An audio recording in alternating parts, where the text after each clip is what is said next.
You are listening to Fantha Tracks.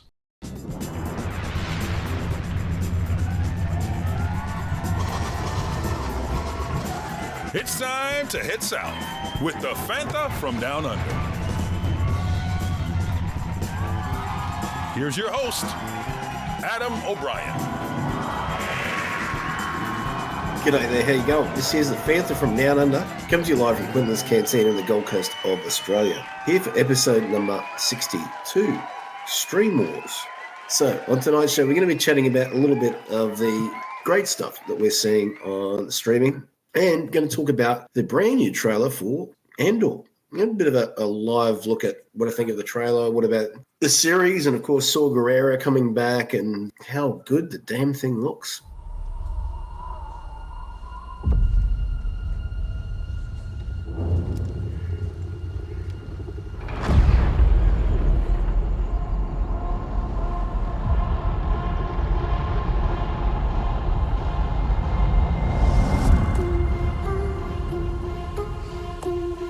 To steal from the Empire? To just walk in like you belong? They're so proud of themselves. So fat and satisfied. They can't imagine that someone like me would ever get inside their house. Cassian Andor. The Empire is choking us so slowly. We're starting not to notice. What I'm asking is this. Wouldn't you rather give it all to something real?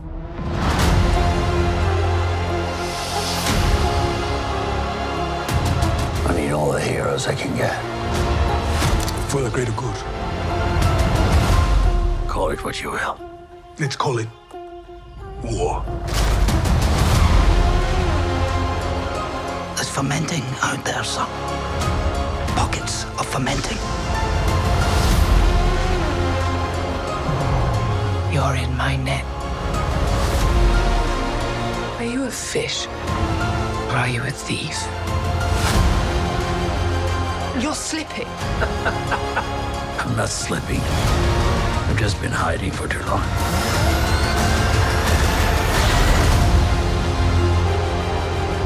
As long as everyone thinks I'm an irritation, there's a good chance they'll miss what I'm really doing. What are you really doing? This is what revolution looks like. I'm tired of losing.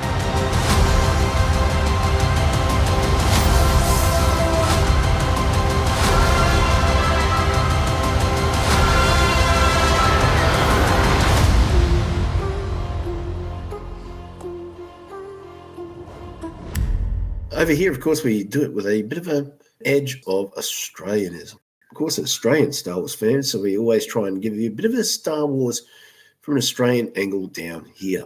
Now, out here in Australia, we've recently had, of course, Kenobi, which was pretty fun. It was a good show. Enjoyed for what it was. It's almost to the point some fans are calling it, is it saturation of the franchise? But you got to remember, folks, this is like it is with Marvel and many other franchises. It is now pretty much one of the biggest calling cards of Disney+. Marvel's probably bigger now, but Star Wars, without a doubt, is its main thoroughfare. Andor, it looks to be the big one to beat. And the Andor TV series, of course, is a prequel to Rogue One. Set around Cassian Andor, definitely one of the better characters in that movie.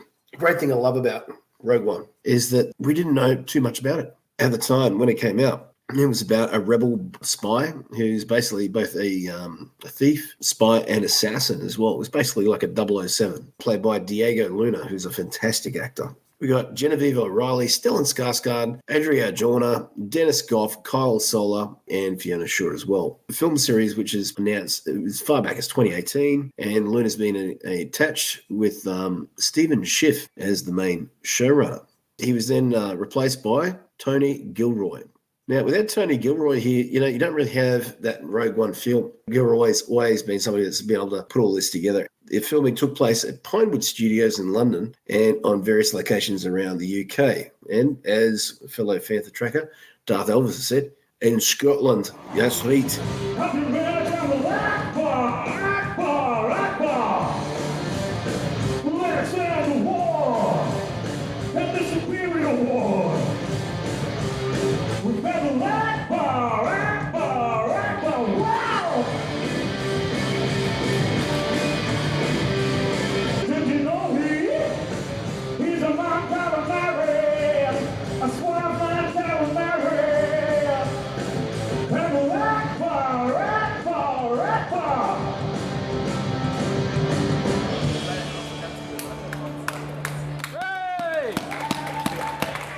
first 12 episode season will be out on Disney Plus September 21. Although I've heard that we're getting it in Australia a little bit earlier, but I don't know if that's true. The second season is on the way with 12 episodes, which will complete the series. It's set 5 years before the events of Rogue One, and we see an ensemble group of heroes join Cassian Andor on his revolution to bring an end to the Empire and fight for the rebellion. So Cassian Andor in this is basically a thief who has had his whole planet destroyed by the Empire. The series begins with Andor, who's against the whole revolution idea and explores how he gets to be that passionate person who will put himself in harm's way for the benefit of saving the galaxy. It's an interesting one. It's something that's not done a lot in this bigger movies because we always see Jedi and stuff like that. Genevieve O'Reilly back as Mon Mothma. Obviously, she played the younger Mon Mothma in prequel trilogy and Rogue One. And she in this plays a senator who's trying to navigate the politics of the Empire. And obviously lead in the background, the Rebel Alliance. I'm Brian Herring, BB-8 puppeteer, and you're listening to Fantha Tracks. That'll learn you. Stellan Skarsgård's role in this, it looks different enough. Made it interesting for me was just seeing what he was trying to put together there. It's a character that looks like he's both playing for the Empire and for the Rebel Alliance. Dennis Goff plays Dedra Miro, who's an Imperial officer. Adria Arjona plays Clea. Kyle Soller and Fiona Shaw. Forrest Whitaker is back as Saw Gerrera, veteran of the Clone Wars, trained by Anakin Skywalker himself, and of course leader of the Partisans, this military insurgent group.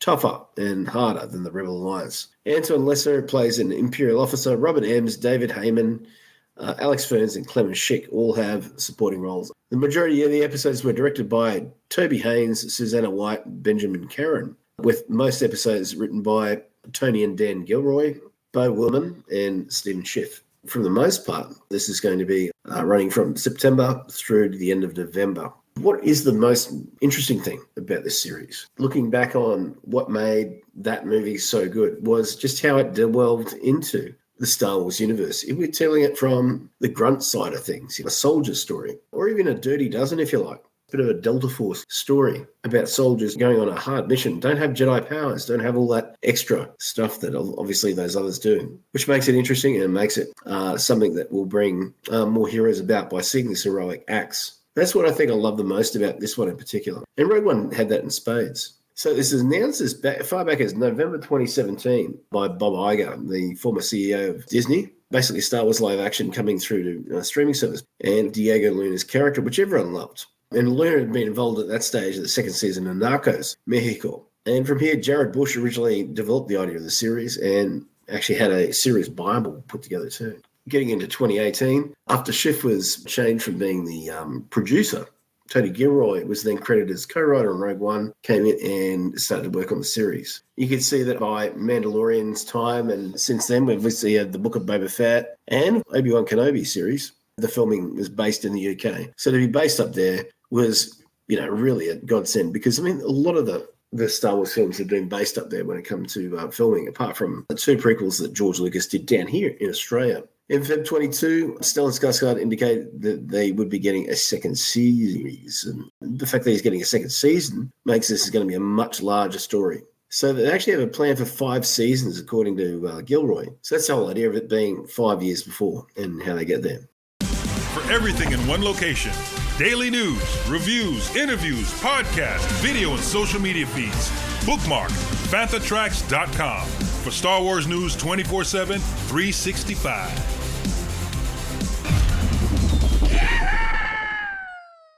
Gilroy's idea, this is from Tony's brother Dan, he wanted the series to be basically not just for Star Wars fans, but for anyone that watches TV. And I think you can watch the trailer of that and really get a sense of, it's more varied science fiction. Because of the experience they had on Rogue One, which all the characters died, they could only go one way with doing a prequel. So Andor is a prequel to it, and he says, it's nice to go into a story that you know the ending of, where it's leading up to, but you don't know that story leading up to it. And so from here, Luna worked with them also on bringing that story out and getting a sense of what it's like from, the actor's point of view too. So we get to see from the start, basically tell the story of Andor's first becoming a revolutionary.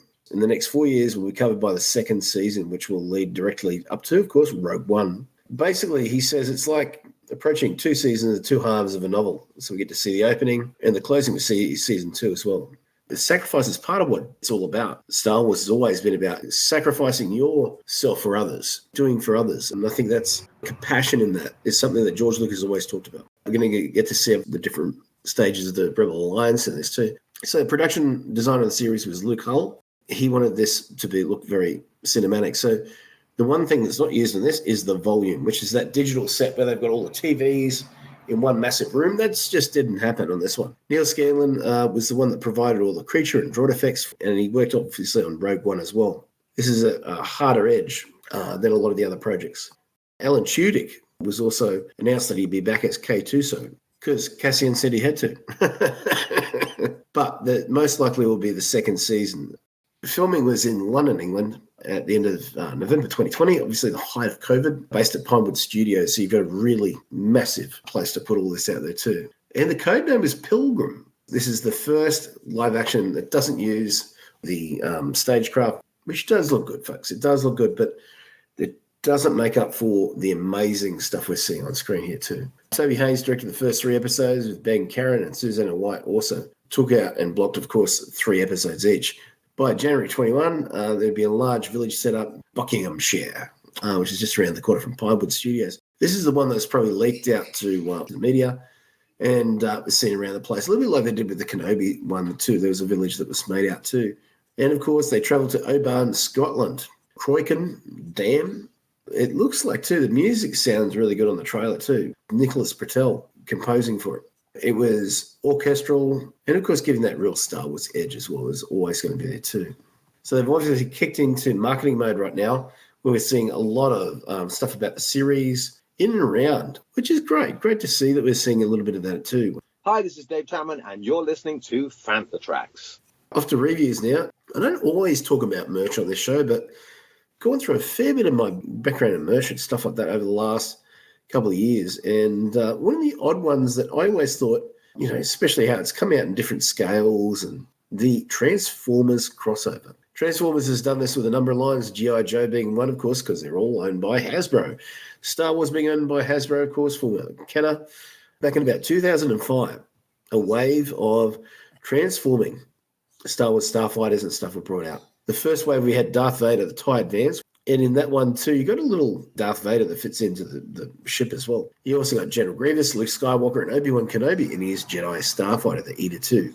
Wave 2 also had the Revenge of the Sith one with Anakin Skywalker and Jedi Starfighter. Boba Fett Slave 1, Darth Maul Sith Infiltrator as well. This wave went up to 2008. So that's just some of the stuff that we see there, too. Obi-Wan Kenobi, the Delta 7 was done as well. Mace Windu, Jedi Starfighter, Sassy Teen. These are all done through to 2008. In 2011 and 2012, we got a new run. There was a reissue of the Anakin Skywalker, Obi-Wan Kenobi line as well. There's also a Class 2, which had Battle Droid.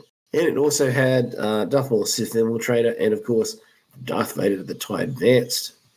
And although I do believe there's a bigger version of the Millennium Falcon, which I have seen around. One of the other ones too, Gunship from the Clone Wars. Basically, it's a clone that turns into the clone gunship that we see from Attack of the Clones. These aren't as collectible, I personally think. They got the sizes are different and all that sort of stuff. And of course, from here, 2018 Star Wars Transformers Takeover was after that with Takara Tomy ones, which was the Millennium Falcon.